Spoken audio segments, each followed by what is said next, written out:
Perhaps the most important mental shift that completely changed my life is this. Stop looking for answers and become the answer. Before I unpack this, I want to give you a little context. Over the last 10 years, I have lived in a few places. I've lived in Boston, I've lived in South Florida, and I love them both. Currently, last year I moved to Scottsdale, Arizona. You follow your intuition. Sometimes you just get it right. I love this place. I love the weather, I love the hiking, and I think most importantly, the people, the community, the network, the friends I already have. I mean, it's just a beautiful place. Everyone's warm and welcoming. It's very transient, right? So it's not very cliquey. It feels like people are just accepting and always trying to meet new folks, and it's just awesome. What I found interesting is there is a culture of pop-up networking events. I separated it a little bit from some groups that I'm involved in with the same people where we're meeting regularly, once a month or whatever. But there's just sort of an influx of there's a networking event here. Everyone come. It's kind of sporadic. There was one that happened in a conference room below where I live, right? Same building. I had some friends there, so I thought, you know what, I'll go down. Some incredible people doing some incredible things.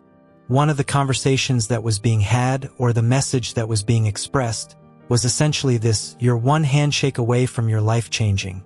You're one relationship away from your business taking off. That thing you need just might be the accountant or videographer or editor sitting in this room, right? On the surface, sure, why not? You always benefit from having talented people in your life, from having killers on your team and great working relationships. Absolutely. But I couldn't help but think that that idea could be deceptive, that in a way it's missing the mark. Because I'm looking around the room, myself included, by the way, and I'm thinking I bet every single person in this room would be better off if they took these 4 hours, right? The 2.5 to be in the room, and then I'm sure people had to drive to the meeting room, so let's just say a full evening. They'd be better off if they took that, went home by themselves, asked themselves how can I be better, and worked on being the 1% at what they do. The reason I think that's so important is because I want to say societally, but I just think perhaps it's just an algorithm thing online. The content we're pushed, the stories we're told, it's outsourcing value. It's here's how you get rich online. Here's how you have an amazing network of people that will change your life. When in reality, all of those things are lagging indicators, meaning they come secondary, and they come secondary to becoming more valuable. When you ask yourself consistently, how can I be better at what I do? How can I be the 1% at what I do? How can I be so exceptional? Or as the quote says, so good people can't ignore you. All those things come when you're a killer at what you do. People with talent want to be a part of it. You get calls and emails, you get DMs because you're adding value. When you're adding value in a meaningful way, you're making money because you're contributing to a marketplace. It seems so obvious that we forget, I'm certainly not saying I am the 1% of what I do, but I can tell you I'm locked in on that, and I understand that.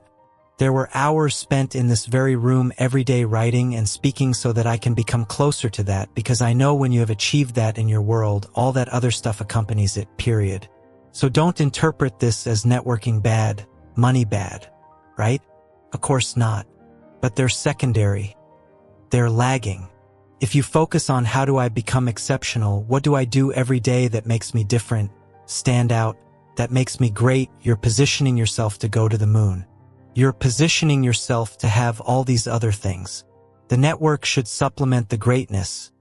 Just don't forget to work on the greatness, right? Life changes when you stop looking for answers and become the answer. Before you can ever get to where you're going, you have to decide to begin. You have to acknowledge that what you're chasing means more to you than what you are leaving behind, and then begins the greatest adventure you will ever experience. Knowing that you have turned someday into right now, that the road beneath you is waving you on, the wind at your back, it pushes you forward. There are no guarantees in life, but that just might be what makes it so incredible. You'll only go as far as you allow your imagination to take you, whether it's the end of your driveway or where the sun and the ocean intersect. Here's to going even when you don't want to go, to moving forward when you're uncomfortable, to stepping up when you're fearful. Here's the courage. I was talking to a friend of mine earlier today about understanding the difference between two things. On one hand, the fear that presents itself when we're growing, leveling up, right? Like we've all felt nerves before a big event or an important life change. Things like that. Then, on the other hand, the emotions that arise when we start to feel like something isn't right for us.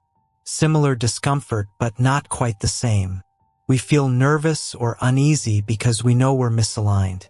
Where we landed in our conversation was that when you're on the edge of that metaphorical cliff and your body's pushing back, your heart's pounding, your mind is racing, you're nervous, you're fearful, the question worth asking is, will I be disappointed in myself if I don't go through with this? Will I be letting myself down here by turning back? You have to jump into the future and imagine, future you sitting at the table reflecting on this. If you see yourself as regretful, wishing you pushed through, then it's not an alignment issue. It's a matter of courage. When you think about it, it usually feels obvious looking back. Like, I can easily recognize in hindsight the things I stopped doing because they weren't aligned with who I wanted to be, right? When you stop doing the wrong thing, it feels like a breath of fresh air, like a step back to leap forward. Those decisions create a more fulfilled life. But those times I stopped because I let the moment get bigger than my end goal, those times I caved and decided I didn't want to pay the price solely because of the temporary discomfort, I remember those too. That's a different feeling altogether. A not-so-good feeling, as we all know. Jim Rohn says it like this: there's the pain of discipline or the pain of regret. Choose your pain. One of the things that makes life challenging is that we have to be open to some level of discomfort in our lives. That's just what it is to be human.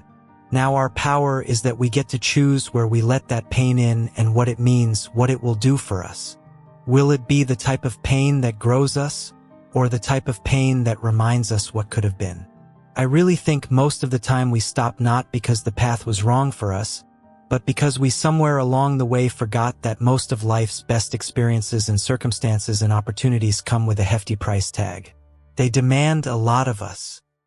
In those moments when the lights shine the brightest, when we feel the weight of the world coming down on us, it's easy to misdiagnose that discomfort as a stop sign. It's like, oh, I feel alone. I feel unsure. I don't have any validation. My pride hurts. My confidence is shaken. Whatever it may be, these things just, even as I'm saying them out loud now, seem awful. When in reality, they're just the cost of admission, right? It's like you have to not know before you can ever know. But try telling yourself that as you're wandering around feeling nothing but pressure, right? It's a different story altogether. It's a challenge, but here's the good news. It's a challenge you're capable of handling, of overcoming. Life is about stepping into things we don't feel ready for and then learning repeatedly that we can piece together the knowledge along the way. It reminds us that fear is going to show up regardless of what we do in life, but to grow into the people we are capable of becoming, we have to understand that fear is, in its own unique way, an invitation. The discomfort doesn't mean something's wrong. Often the opposite. It's letting you know that more is available, that you are right where you need to be. But you have to change in order to become worthy of what's on the other side. Life is not saying no. It's merely demanding of you courage, and courage you have. What is the difference? When I think back to the first time I deviated from my comfort zone, my routine, I lost the certainty in my life. As much as I wanted to go back, I remember telling myself one more day, just one more day, until someday became the current day.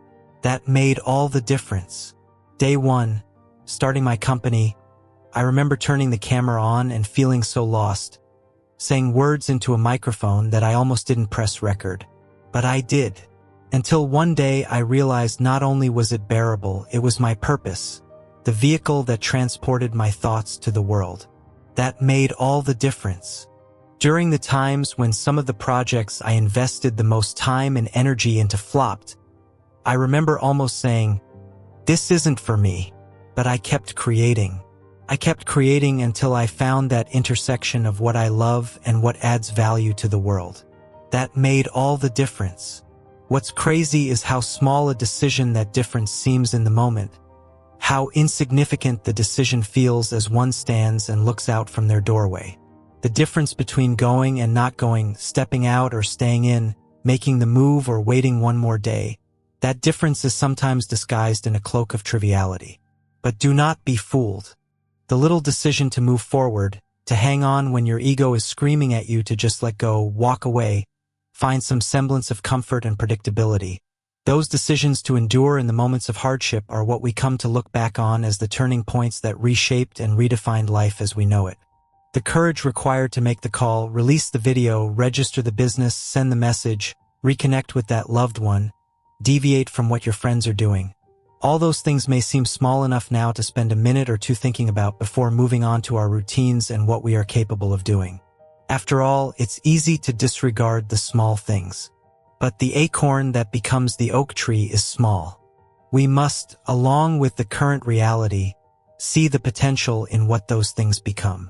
Sure, there are times where the present and the ideal are so different that it seems almost incomprehensible. But how do we get there? We get there by making the little decisions that will ultimately make the greatest difference. You are always one decision away from that evolution.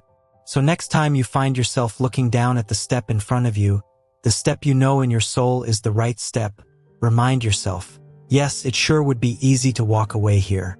It sure would be easy to turn back. Yeah, it's just one tiny step, but in totality, it's exponentially more than that. It's the lifeblood of your new reality, the water to your seed, the oxygen to your lungs. The crossroads in front of you will be, with your permission, the beginning of something larger than life. It will ultimately be the difference. Normality is a paved road. It's comfortable to walk, but no flowers grow. Vincent van Gogh. What is normality? Well, according to the dictionary, normal is the usual, average, or typical state or condition. Common. Normal is also a decision. There's a quote by Robin Sharma, and I've looked to this for years. If you want what the 5% have, you need to be willing to do what only the 5% are willing to do. What they obtain is not, definitionally speaking, normal. It's uncommon. And what they do to arrive at that outcome is also uncommon. They play by a different set of rules, and in doing so, end up with an entirely different outcome than most. To put it simply, we arrive at normal when our effort level is normal. You put in normal hours or give average effort at work. Most likely, your results, career progress, and compensation will be normal. You pay moderate attention to your fitness, your health. Well, your level of physical fitness will be normal, not terrible, but not remarkable, right? I'm sure you get the idea here.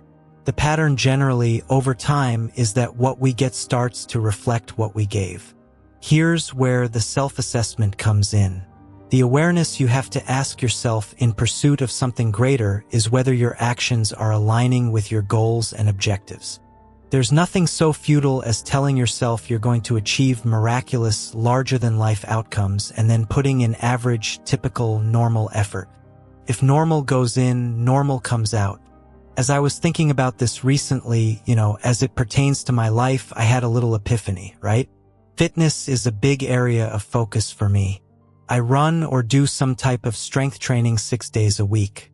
As far as I can tell, that level of effort is beyond normal, right? I go above and beyond in that area of my life. But even though I'm aligned on my mission to be the 5% there, I realized there was a gap. I realized my diet was very normal, completely unextraordinary. It's just easy to convince yourself to eat whatever you want after a really long run, right? Why not pizza? After all, it's the normal thing to do. But I had to remind myself that what I wanted in that area of my life holistically is not normal. Therefore, the inputs cannot be normal. It was time to start standing up to those things that are very easy to say yes to rationalize. And that's the idea here. I pick my 5% categories where I truly want to excel and make sure there is nothing normal about their development. You want top-tier results? You have to give top-tier effort. Make the sacrifices, map out the path. I've come to see this differently over the years. It's not an indictment against you as a person for choosing normal, but know that it is indicative of a choice, and the output eventually comes to align with the input. All the actions, or lack thereof, stack up to resemble something. It's up to you to decide what that is. And so the next question, perhaps somewhat of an obvious one, is when it comes to the things that matter most to you, why stay confined to normal? It's the above and beyond, the peak experiences, the times we overcame, fought and won, took the risk and came out on top. That's when we are at our best. That's when we get the most from life. So is normal the end of the world? No, it's just that abnormal is the beginning of one. You can be your greatest fan and also your biggest critic. In fact, not only is it healthy, it's necessary to be there for yourself. Celebrate that commitment to show up, but also to hold yourself accountable for growth. Because to be great is to know there's more in you, to understand that there's greatness waiting to be extracted from the miracle that is you. Here are two words I want to take a look at, both of them consistency and adaptation. Consistency first. Why? Because consistency gets you in the door. It's the cost of admission.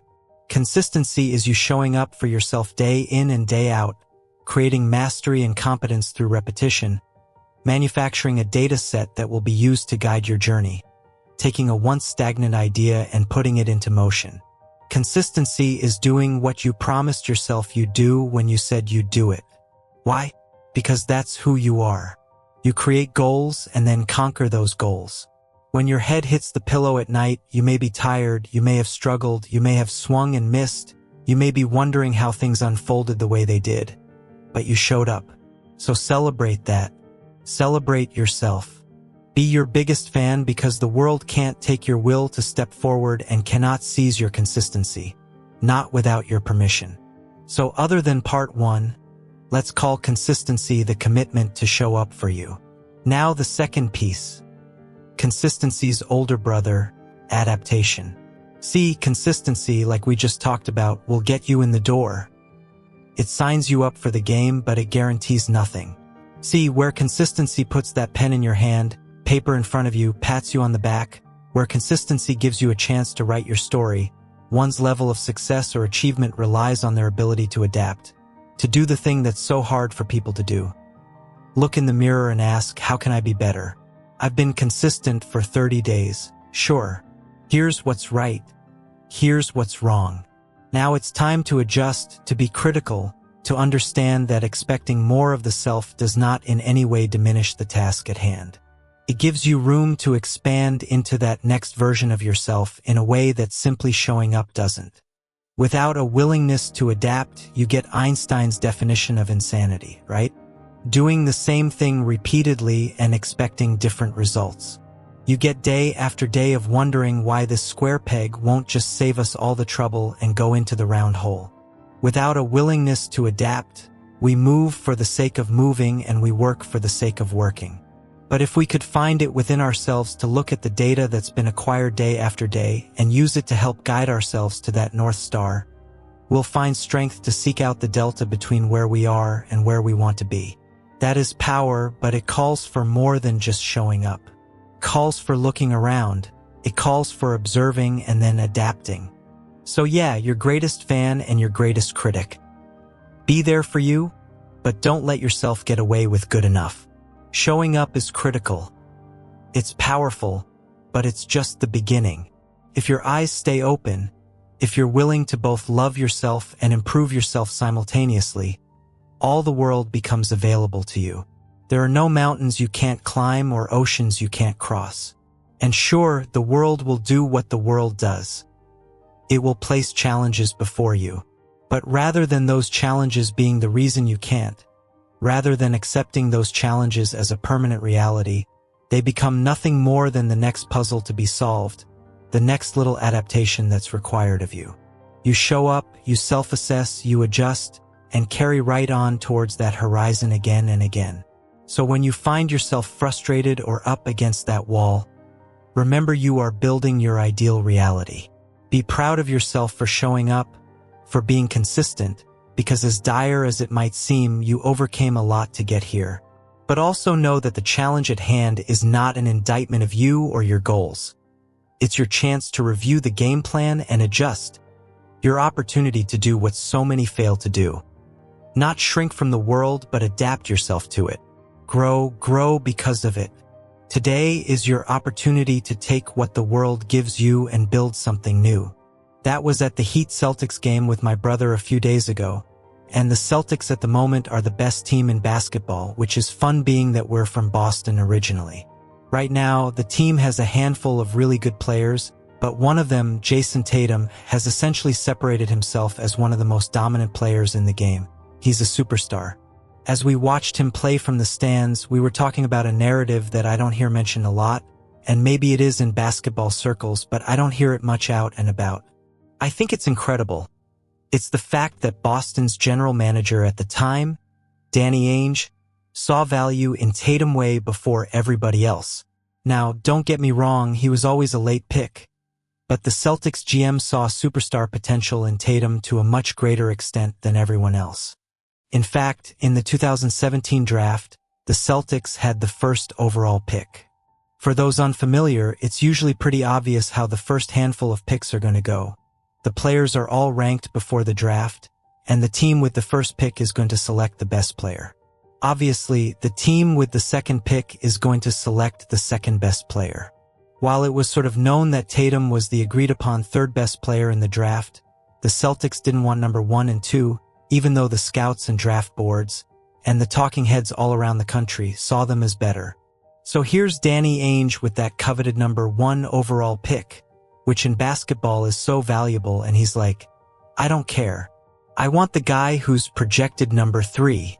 So he trades down, gives Philly his number 1 pick, basically saying, hey, if the guy I want is going to go third anyway, I might as well trade away the first pick and get a little extra value.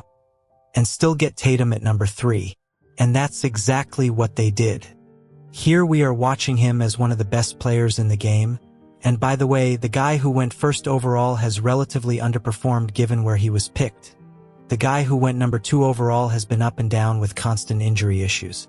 I look back at how that played out and I just think like, the pressure, the weight of having this coveted pick and being like, no, I don't want it. The guy that I want is number 3. Being so confident that you see value where others don't.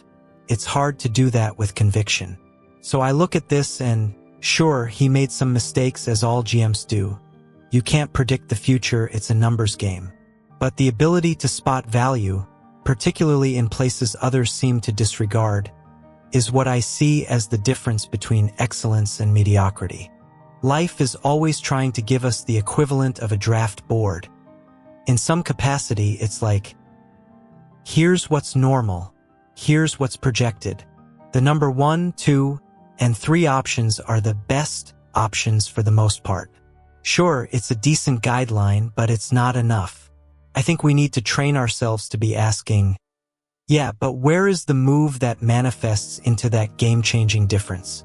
Where in my life is the move that pushes me over the top? Staying on the basketball theme, one of the most inspiring things I ever heard was Kobe, in an interview, talking about the extra value he'd capitalize on throughout the day being the difference in his career.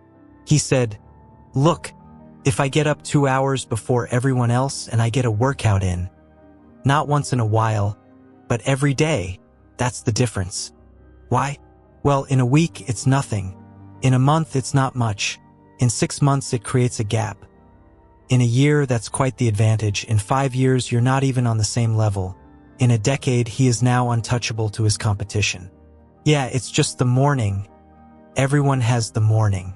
But Kobe saw it and recognized it as opportunity, as his value. The consensus out there in the world is that the morning is when you ease into your day, right? It doesn't put what you're doing at 6 a.m. high on that metaphorical draft board. It's who cares?